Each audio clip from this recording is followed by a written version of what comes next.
like these products, good for you. I simply cannot relate. This is a full face of makeup I fucking hate. And I'm currently torturing myself. I hate this concealer. I hate it. I had it, I threw it out, I went and bought it again just for this video. Tat Shape Tape Blur. What? This is a full... I'm about to do something that no influencer... This is a full face of makeup I fucking hate. Listen, don't get mad. This is just shit that didn't work out for me. Doesn't mean you can't be a fan of it. I'm also gonna roast you a little because who is still using this?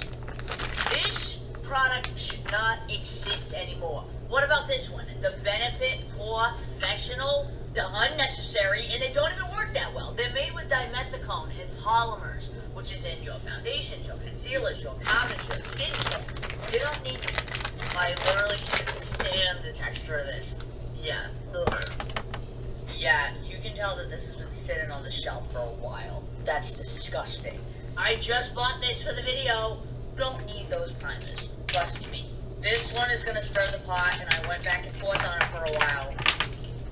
Anastasia brow products. Not all of them, but specifically the Brow Wiz. Not saying it's a bad brow pencil, but it's my least favorite because I just like it. I like creamier pencils.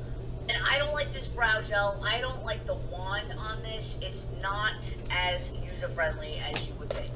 I don't like this brow gel at all. This is the worst lip balm I've ever used in my entire life. I'm not kidding. This is from The Ordinary. It's terrible. I love the packaging. It's so cute, but the actual formula doesn't do shit. It's so thin. It wears off. It doesn't feel hydrating. I cannot tell you how disappointed I was in this lip balm when I first tried it. You can see it really doesn't do shit. Versus like a different lip balm. Look at this. Oh yeah. Now that's doing something. The amount of influencers I see obsessed with this product, and I'm like, why are we not addressing the elephant in the room with this? This is the Maybelline Grippy Primer, and when I tell you, this smells like shit. It smells like expired lipstick or literal Crayola crayons. The smell alone is reason for me to not use this. Who's gonna tell Tat they suck at making foundation? I guess me. I think brands have areas where they really shine, and then they got areas where they need to fucking call it a day, pack it up. Ace Tape, this was probably the most returned product when I worked at Ulta. The Amazonian clay, this has been around for like 10 years.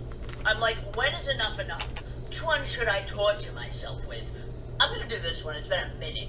It is thick. This is like clay on the face. Full coverage. It's just thick. Feel it on the face. Go to pack 2. This is a full... I love autumn.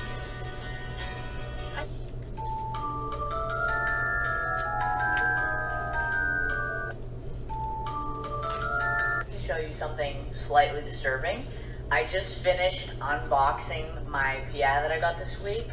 Look at the aftermath. Holy shit.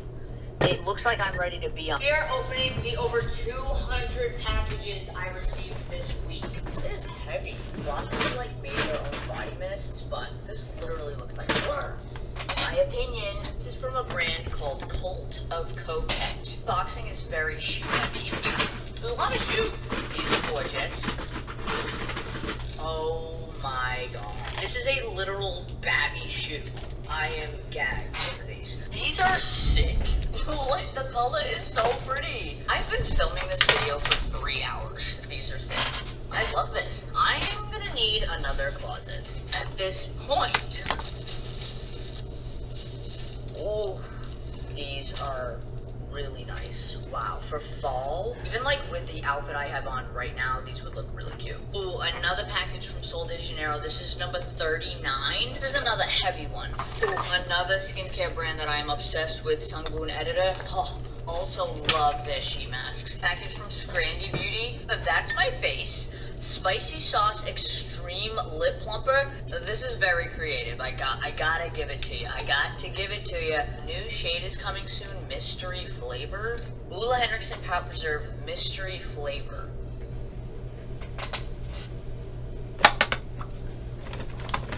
Is that fucking grape? Because it smells like Welch's grape juice and it's delicious. This is a huge package from Natasha Denona. We're opening, this is 1 week of PI packages, and there is over 200. Ariana, this is Patrick. I am really disappointed. There is about a 100% chance I'm about to be kicked off this PI list. But I don't give a shit. They don't care about me, and I'm not spending $160 on a lipstick. Louis Vuitton sent me their brand new beauty line, and everyone is losing their fucking minds over this drop, except for me. There is no lipstick in the world worth $160. There just isn't. I don't care who made it. I don't care what's in it. I don't give a shit. One thing for the lipsticks to be $160, why is a lip balm $160? It's a fucking lip balm. Like, I don't even, like, think about it like this. Hermes, one of the most luxurious fashion houses in the world, has the most expensive handbags you can buy. Their lipsticks are not even close to the price of these. Like, and this one really sends me. The $250 eyeshadow quad. Chanel eyeshadow quads are $72. And this is $250 because you're paying for the packaging and the name. You guys were obsessed with these nails, and honestly, so was I. One of my favorite sets I've ever gotten. But it's time for a new set. So we're heading to the nail salon, top down in the convertible. Let's go get some new nails.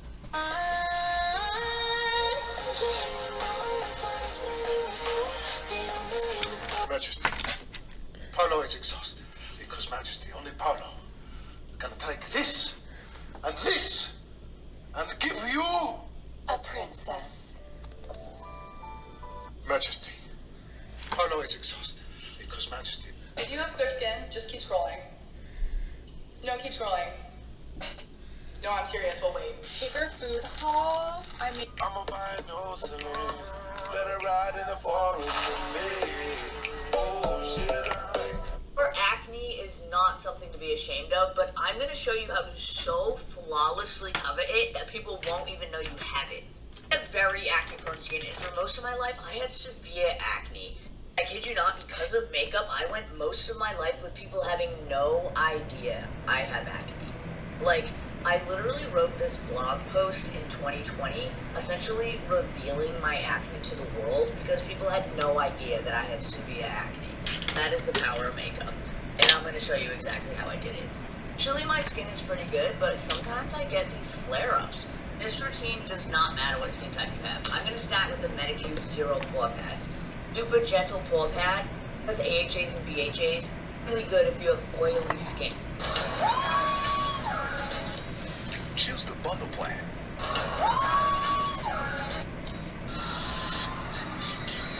Come with me to the most You see my under eyes right now? My mom's still perfect. Let's get dressed for the first time with my new hair.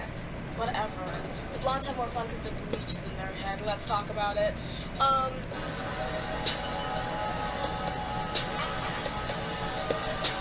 Ready with me to see Kate McRae? Yeah, we need a moment of silence for the hair. This is my 5th time seeing Kate McRae live. I'm gonna start with the eyes, and I'm using color. This handwriting book is literally why my...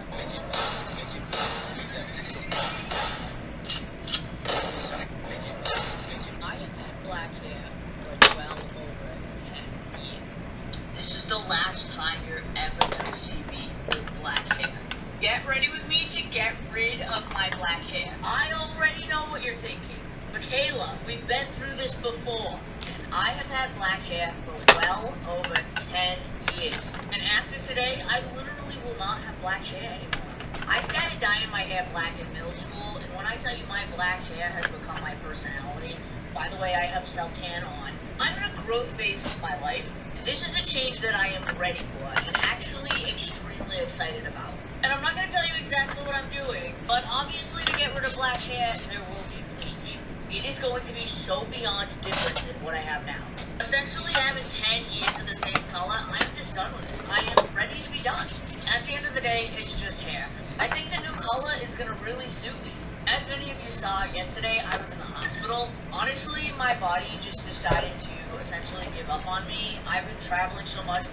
Trigger warning. Why do these predator couples always look like siblings? It's so weird. So when Cherie and Dustin learned that this child was pregnant, they immediately withdrew her from school, claiming they were going to homeschool her. This child had not seen her regular doctor in over a year because Cherie stopped taking her when she learned her daughter was pregnant. Dustin and Cherie forced her daughter to give birth at home with no medical care, knowing that she's just a baby herself. Her and that baby's lives were in danger, and they didn't care. They waited until after she gave birth to take her to the hospital because they knew they were going to get caught. They had to get the story together. Doctors took one look at this child, and they could immediately see that she was being intimidated, coerced, and abused by her parents. If you've seen the picture of this child, then you know there's trauma written all over her face. A blind man can see it. She's been through hell. The doctors contact the police, and when the police come out to the home, they find it in deplorable conditions, and there are 5 other children in the home, with 11-year-old being the oldest. This house was so disgusting, the police couldn't even breathe. These adults hadn't cleaned up in years. This shit, maggots, trash, food, clothes, everywhere. Nasty asses. They were also keeping numerous animals in the house. The floor was covered in pure dog shit. Hell, they ain't had running water in that house in over 2 years. You just know they stinky people. They stink like hell. So they asked Cherie and Dustin, who's the baby's father, and they flat out lie. When we don't know, she didn't tell us. The DNA would confirm everyone's worst nightmare that Cherie's husband, the child's stepfather, is the baby's biological father, which proves Dustin has been in this child since she was 9 years old and possibly longer. So Dustin and Cherie were arrested and faced a multitude of charges, and the children were all removed from the home. So after mom and stepdad were arrested, a news crew went out and spoke with the neighbors. This neighbor reported the abuse and neglect numerous times, but her reports were all ignored. Her reporter spoke to the kids' grandmother, who was right across the street, and she claimed she didn't know about any of this. You mean to tell me other next door neighbors could tell your grandkids were being abused, but you couldn't tell? Bullshit. We know that grandma knew her 10, now 11-year-old grandchild was pregnant because she saw her on a regular basis and she did not report it. Grandma claimed the granddaughter told her the baby's father was a 12-year-old little boy that she used to babysit, which we now know was a straight-up lie that Dustin and Cherie were telling everyone to protect Dustin. Either way, she knew her 10-year-old grandchild was pregnant by someone and wasn't getting medical care, and she didn't report it. He lived right there. She saw the house, the abuse, the neglect, the filth, her growing belly. You watched them isolate that girl and didn't say shit. You're just as bad as them. But it's no shock because this family has a long history of child SA and protecting predators. Get this, Dustin's brother Alan, the stranger looks like a sore thumb, was arrested for the same damn thing. Back in 23 or 24, the police received a tip that Alan had been SAing and impregnated a child under the age of 12. Then some dumbass judge gave Alan a low bond, so he was released, and he tried to flee the state, but he was eventually caught. No contact order was put into place to protect this child, but Alan violated it and was arrested again. I would love to know that judge's name because you should be fired and investigated. Why are you giving dangerous predators low bond? If you are an adult and you know a predator is preying on children, yet you don't do nothing to stop them, you are a predator too. These women remind me so much of Brittany Stapleton. So Brittany, if you wonder what your future looks like, here you go. Mom and stepdad forced her 11-year-old daughter to give birth at home alone.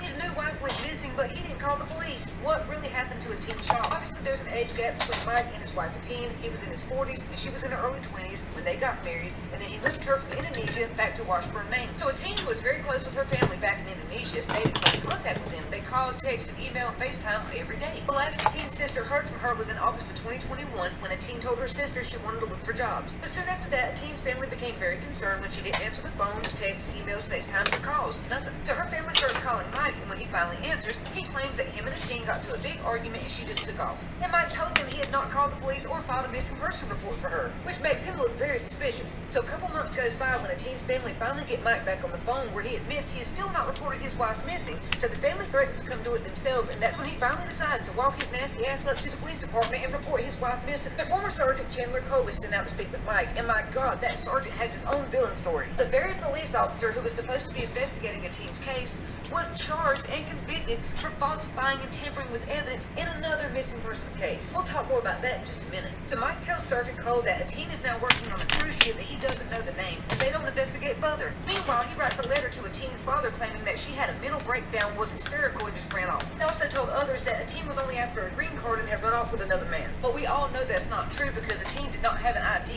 a driver's license, a job, income, a car, family support, nothing. Remember, they just moved to Washburn. This girl had just came to America. She didn't know anyone. Mike and these kids were all she had here. So a missing person report was filed for a teen, but the police were not investigating her case. 2 years would go by before they finally checked Mike's home, who also worked for Waste Management, so he had plenty of time to get rid of any evidence if he did. The teen's case gained publicity back in Indonesia, and they are demanding more be done over here to find her, and I agree. So a former Washburn police officer named Miss Balenciaga said that she found a ton of inconsistencies in Mike's story that are not being properly investigated. So Miss Balenciaga has been in contact with the teen's family, and she found out that Mike did not report a teen missing when he told the family he did. Mike Shaw did not report his wife missing until November 2021, after stating he had not seen her since September 8th of 2021, and that was what they wrote in the report. The teen has actually been missing since August of 2021, and he told them September. For months, he had her family thinking he was doing everything to find her when he was actually doing nothing. I mean, the man is a walking red flag, people. But now because enough is not being done, along with all the inconsistencies in his story, Miss Valencia has asked state police to step in. Due to the information that has been given to me, and based on my training, education, and experience, I find this case to be odd. If his wife were to be working on a cruise ship for almost 3 years, now how could he not know the name of the ship? Another weird fact about this case, Officer Chandler Cole, the sergeant who reported speaking to Mike after he reported a teen missing, was also involved in the investigation of another Washburn disappearance, that of Eric Foote. Eric Foote was found dead last spring. Officer Cole was charged in 2024 with falsifying records and other charges in that case. He pled not guilty to the charges in September, but in a new agreement with the state, he pled guilty to tampering with public records and an unsworn falsification. Charges of forgery and falsifying evidence were dismissed. Something has to be done in the town of Washburn because the corruption is so bad, it's just spewing over. We demand change. It's time for Mike and the teen's case to be properly investigated. If you have any information on the whereabouts of Teen Shaw, please report it. We need to find her. No, why? Because that bitch smoking the blunt. Well, she might just have had a bad day. Huh? I said I would assume so. Does it bother you? Just the smell. That's why I came downstairs, just the smell. Okay. I'm like, that's fine. I'm like, I don't care. But I just don't want to smell it. Yeah.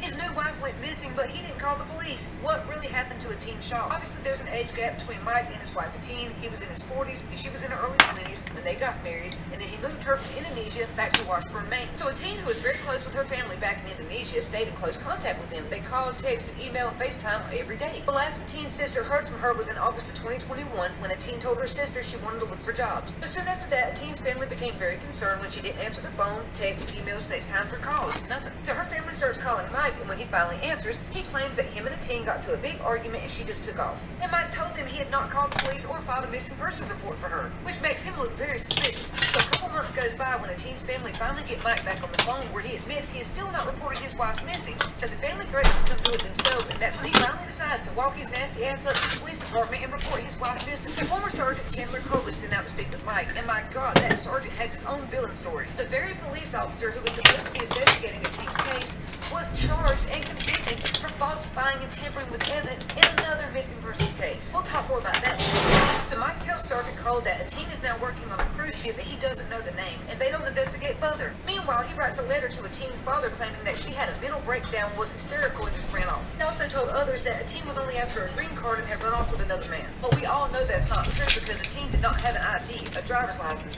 The police are saying this was a random attack. No, it wasn't. That man was after those children. His predator was out looking for victims, and he saw this couple who happened to have 2 daughters around the preferred age that he typically targets. He thought, hey, I can get rid of the parents and get those girls, but he wasn't expecting these parents to fight back like they did. People who know him say they can't believe he was a teacher because he's such a walking red flag and always has been. Of course, James has a long history of very inappropriate behavior with young female students that multiple schools ignored. Numerous allegations of James holding female students back from recess, flirting with students, touching them, smelling their hair, hugging on them, having them sit on his lap, saying inappropriate things. His violent outbursts where he would scream at the children for no reason, and the parents told the school that, and he was just put on leave. And multiple parents reported that he was very standoffish with the parents, that he damn sure liked talking to their daughters, and had a history of inappropriate behavior that had been escalating for some time. Every time these allegations began to surface, James was allowed to leave or resign and was immediately hired by another school, and they never mentioned these allegations. That's the whole problem with American school systems. Instead of reporting him and making sure he doesn't work at another school, these administrators administrators will sweep his behavior under the rug and even refer him to the next school, helping him get that job. You know how I always say you can look at someone's eyes and tell a lot about them?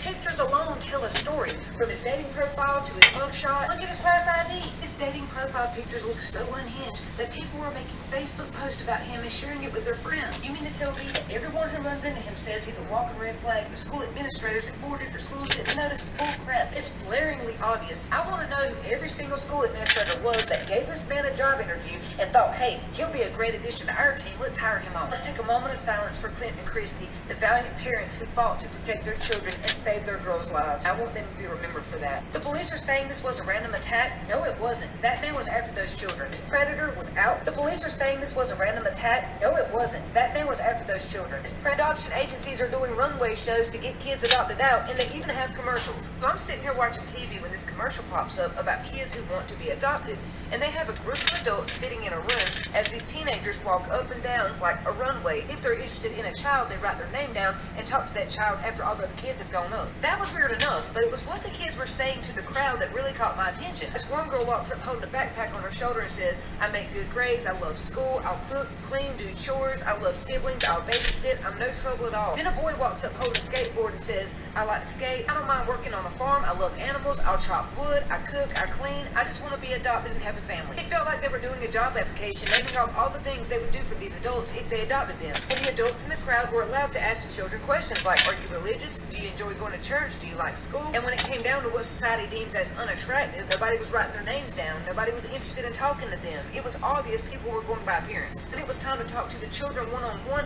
all these adults crowd around specific kids, the most attractive, the strongest, the smartest. It really felt like these companies were auctioning these kids off to these adults based on their appearance, things they would get out of it, who will do the most work, who will babysit. So I'm watching all these kids walk up, turn left or right, talk about themselves, and I'm just clutching my pearls like, are we auctioning kids off now? That's what it felt like, a child auction. Now, y'all know I'm a big advocate for children. I know there are millions of kids in the system, and I know a lot of them want to be adopted. They want a family.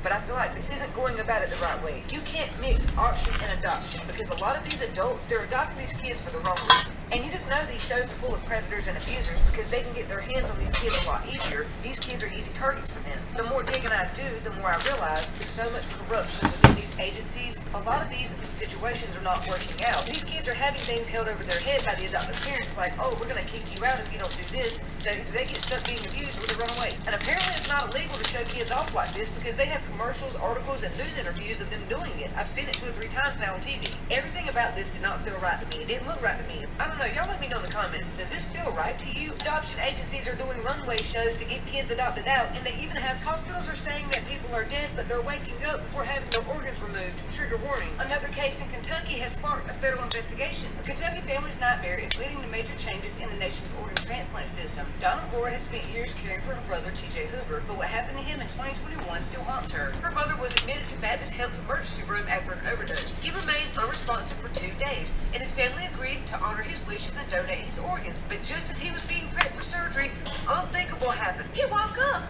She said he was thrashing around, crying, snatching, trying to pull his tubes out. His sister and family who witnessed moments before the scheduled procedure told the news he was pushing everybody's hands away who were trying to prep and drape him for surgery. The man was alive. Hospital staff had told the family he was gone. There was no saving him, but clearly there was. His sister says she doesn't think it's safe to be an organ donor in Kentucky anymore. So now her brother's case has sparked a federal investigation and multiple congressional hearings. The U.S. Department of Health and Human Services announced it will be reforming the organ transplant system following the findings. They looked at just 3 months of data from earlier this year and found it happened 20% of the time when someone was wheeled into the OR to be an organ donor. And it was stopped because it turns out the patient was still alive. They should have never been put under or been wheeled into the OR in the first place. Some medical staff are even accused of sedating the patient so they can't move around or wake up, and they get their organs and the family's none the wiser. And that was just a 3-month investigation. Imagine how many times this happened per year in Kentucky. This is happening in a lot of other hospitals, medical examiners' offices, and funeral homes. Yeah, medical examiners have been caught stealing and selling body parts too. Remember a while back when a family got their loved one's body and and they were missing several organs, and the funeral home claimed, oh, they didn't know what happened. It turned out the medical examiner was working with the funeral home, and they sold the organs online. Hell, look at how many funeral homes were caught selling body parts online last year alone. They were sending cigarette ashes home with these families instead of their loved ones' remains. Here in Colorado, a funeral home was shut down after a family had their son's ashes DNA tested, and it came back as cigarette ashes. To this day, they have no idea what the funeral home did with their son's body. A lot of people don't even know that their loved ones' bodies have been stolen and sold. And organs are not always sold for transplant. They're sold for food, cadaver classes, scientific purposes. People put them up for display. The military buys them. Remember the woman who donated her body to medical scientific research, and her son later found out her body had been given to the military and they were using her as target practice? This is why so many people are taking organ donation off their driver's license. And it's no secret, a lot of organ donors will tell you that they are treated differently or ignored by hospital staff. They don't give you the care you need because they're trying to get them organs. Most people think of organ theft, they think of Hollywood movies, like being drugged and brought to a hotel and having your kidneys stolen and waking up with scars. But the reality is, this is mainly happening in the hospitals, funeral homes, and coroner's office. Hospitals are saying that people are dead, but they're waking up before having their organs removed. Trigger warning. Another case in Kentucky has sparked a federal investigation. A Kentucky family's a disabled autistic child was found murdered, and now mom's boyfriend has been arrested. Trigger warning. On Saturday around 3:30 a.m., a man claiming to be Herschel's father called 911 and said that Herschel had been kidnapped. That evening, Herschel's body was found 2 blocks from Ruskin Elementary School where he attended. A 38-year-old Dayton man who has not been identified has been booked into the Montgomery County Jail around 6:30 p.m. Saturday night and charged with murder, felonious assault, child endangering, tampering with evidence, obstructing justice, and abuse of a corpse. Now we know who he is, Michael Deshaun Kendrick, mom's most recent boyfriend. Go figure. What a monster to bully and murder a disabled child who can't walk, talk, or fight back. The coward. So where was mom when all this was going on? A Walmart employee said we delivered groceries to the house 3 or 4 times, and the boyfriend was very standoffish. He wouldn't allow us in the home. We never seen the child at all. Herschel attended Ruskin Elementary School where he was loved dearly. His teacher said he was one of the sweetest, brightest children I ever met in my life. He couldn't talk, but he expressed himself in a lot of ways. He was really loved at school. We're gonna miss him. A disabled autistic child was found murdered, and now mom's boyfriend has been arrested. Trigger warning. On Saturday around 3:30 a.m., a man kept always jumping on that bandwagon, believing the rumors. The people who are out here defending this killer. People keep saying, oh, the victim deserved it because she was a bully and she kept making this employee go home. Did you ever stop to think that maybe there was a reason she kept sending this employee home? And just like I thought, everybody who bullied the victim is now starting to switch up because there's all these old videos coming out about the killer now, where she's playing with a knife and bragging about other victims because she has a history of it. Y'all are so quick to take her side without knowing the truth. No other employees have come forward about this manager being a bully. As a matter of fact, everyone who's speaking about her said she was a really good person. I saw a bunch of y'all calling the victim a whore and saying she deserved to die because she was a single mother of 6. Truthfully, what the f*** is wrong with you? She went to work every single day to take care of these kids. She was the one footing the bill, paying for every single one of them, not you. But if she wasn't supporting her kids, you would call her a deadbeat mother. It's damn if you do, damn if you don't. Her 6 children who went on the news and said she was the best mother anyone could ask for. A mother who worked hard for them and supported them and was always there for them no matter what. This woman did not deserve what happened to her. Y'all always jumping on that bandwagon, believing the rumors. The people who are out here defending this killer. Why do so many women want to be in a relationship with a sex offender, and why do they try so hard to defend them? Let's take a look back at history and see what we can figure out. Let's start with the Barbie and Ken killers, Carla and Paul. The girl learns that her boyfriend is a Scarborough rapist, and instead of calling the police, she gives him her 14-year-old sister's virginity as a Christmas gift and keeps her sister in the